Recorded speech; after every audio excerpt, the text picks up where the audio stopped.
పదే పదే టీఆర్ఎస్ సంబంధించిన వారు పదే పదే మరి ప్రజలు సంబంధించి ఏది చెప్తే అది వింటారని మరి అంతపూర్వకం మనం చూసినాం అధ్యక్ష. ఒక ప్రచార మంత్రి ఉండే హిట్లర్ సమయంలో, వారి పేరు అందరు కూడా తెలుసు అధ్యక్ష, జోసెఫ్ గోబెల్స్.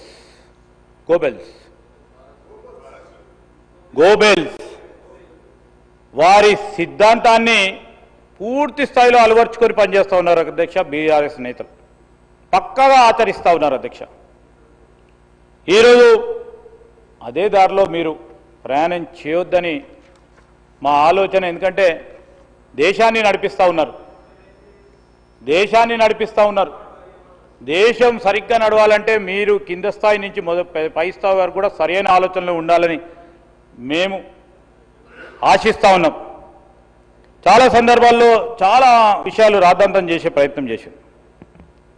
మరి బీఆర్ఎస్ సత్యదూరమైన మాటను వదిలితే బీజేపీ ఏం చేస్తున్నారు అధ్యక్ష?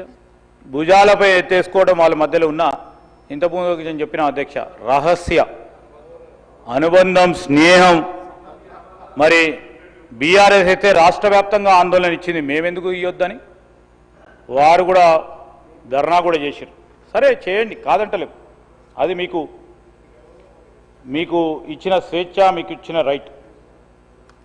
అదేవిధంగా పరిశ్రమలకు సంబంధించి కేటాయింపు చేసిన భూములకు సంబంధించి ఇదేదో ప్రభుత్వ భూములని ఆ రోజు మీరు పంచాయతీ ఎలక్షన్లు వస్తున్నాయని అంతపూర్వకం మా నవీన్ యాదవ్ ఎన్నికల సందర్భంలో దాన్ని ముందుకు తీసుకొస్తే ప్రజలు భ్రమపడి నిజంగానే అవుతుందని వారి పార్టీకి ఓటేస్తారా అనుకున్నారు అధ్యక్ష. ఏమైంది అధ్యక్ష వారు చేసింది? ఇటు నవీన్ యాదవ్ పెద్ద మెజారిటీతోని మా పార్టీ పరంగా గెలిచిండు. పంచాయతీలో కూడా మీరు ఎన్ని సత్యదూరమైన మాట్లాడినా తిరిగి ప్రజలు మాకు పట్టం కట్టడం జరిగింది అధ్యక్ష. ఈ కన్వర్షన్ ద్వారా ప్రభుత్వానికి కూడా రాబడి రావాలా అనే ఉద్దేశంతో పాటు, ఎందుకంటే ప్రభుత్వం వెల్ఫేర్ స్కీమ్స్ తీసుకుపోవడానికి, డెవలప్మెంట్ చేయడానికి వాటికి కూడా నిధులు అవసరం. గత ప్రభుత్వం చేసిన తప్పిదాల వల్ల ఆర్థిక పరమైన ఇబ్బందులు ఏ విధంగా ఎదుర్కొంటారో అనేక సందర్భాల్లో ఇక్కడ ఉన్న ముఖ్యమంత్రి గారు కానీ, ఫైనాన్స్ మినిస్టర్గా ఉన్న డిప్యూటీ చీఫ్ మినిస్టర్ గారు కూడా చెప్పడం జరిగింది. ఆ రోజు నేను చెప్తా ఉన్నాం, పరిశ్రమ భూముల అధ్యక్ష, నేను మళ్ళా వారు చెప్పినప్పుడు చెప్తాము, హాస్పిటల్స్కి, స్కూల్స్కి ఈ పరిశ్రమ భూములు కేటాయింపు చేస్తే నేను మిమ్మల్ని అడుగుతా ఉన్నాను అధ్యక్ష, అప్పుడు ఎందుకు పరిశ్రమల భూములు హోటల్స్కి, హాస్పిటల్స్కి కేవలం 1 సింగిల్ స్ట్రోక్ ద్వారా ఇస్తే మాట్లాడలేదు అధ్యక్ష. ఇప్పుడు అసలు ఏమి జరగనే లేదు, నిందలేసి ఈ విధంగా చేసే ప్రయత్నం చేస్తూ ఉన్నారు అధ్యక్ష.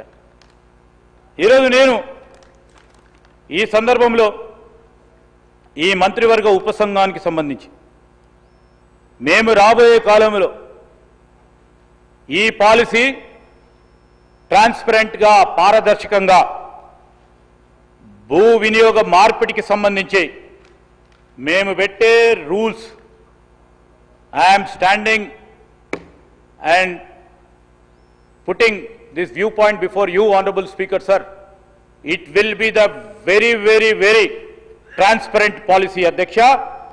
ఏ పాలసీ ఎవరు ఆ పాలసీ ప్రకారం అప్లికేషన్ పెట్టుకున్నా పారదర్శకంగా ఉండే ప్రక్రియను చేపడతాం.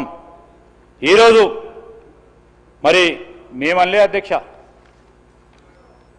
పరిశ్రమల భూములు, వ్యవసాయం, నివాస ప్రాంతాల భూములు కమర్షియల్ వినియోగానికి అనుమతిస్తూ గత ప్రభుత్వం జీవోలు ఇచ్చారని ఆ ప్రభుత్వానికి సంబంధించి నిన్ననే రాజీనామా చేసిన గౌరవ సభ్యురాలు మాట్లాడింది. దానికి జవాబు లేదు. ఈరోజు ఆనాడు ప్రభుత్వం అక్రమ భూ వినియోగ మార్పిడి వ్యవహారాలపై ఏ విధమైన విచారణ జరిపియాలో ముఖ్యమంత్రి గారు నిర్ణయం తీసుకుంటారు. ఎవరిని కూడా వదిలే ప్రసక్తి కూడా లేదు. ఈరోజు మనం చూసాం అధ్యక్ష, అప్పట్లో కంపెనీకి అనుకూలంగా ఉంటే 152 ఎకరాల ల్యాండ్ కన్వర్షన్ ఇచ్చిండ్రు. అప్పుడు ఎక్కడ పోయినారు అధ్యక్ష మీరు? అప్పుడెక్కడ పోయారు అధ్యక్ష? ఏం సార్ మీరు మాతో నడిచినప్పుడు, మీరు నాతో నడిచినప్పుడు sir, I'm a witness in this house అధ్యక్ష. I'm not speaking out of air, I'm telling you with lots of conviction అధ్యక్ష. ఈరోజు మేము చెప్తా ఉన్నాం ఇప్పుడు మీ జిల్లాకు సంబంధించి నేను చెప్తా ఉన్నాను అధ్యక్ష. మా సోదరుడు బాగా మాట్లాడతాడు, బాగా ఆలోచన చేస్తాడు అధ్యక్ష. రాజకీయంలో ఉన్నాడు, సరే ఇక్కడ ఉండేపోయి అక్కడ ఉన్నాడు. కానీ ఈరోజు మంచిర్యాల పరిశ్రమల ల్యాండ్కు సంబంధించిన కన్వర్షన్ ఇచ్చినప్పుడు sir, we have all the details, we will be supplemented with government officers అధ్యక్ష. Information will be having, that is the greatest advantage being in the government. We are not speaking out of air. నేను ఈరోజు చెప్తా ఉన్నా అధ్యక్ష, లెక్కాపత్రం లేని అనేక సందర్భాలు వారు తీసుకొస్తే మీరుకున్న ఇప్పుడు మాట్లాడుతూ ఉన్నా ఒక్క అడుగు మాట్లాడినా ప్రజలు హర్షించేవారు. నేను ఎందుకు చెప్తా ఉన్నాను అధ్యక్ష, ఇవన్నీ కూడా ఇంకా విషయాలు, ఎందుకంటే ఆన్సర్ చేసేటప్పుడు మీరు అడిగిన ప్రతి ప్రశ్న కూడా జవాబు చెప్పాలి.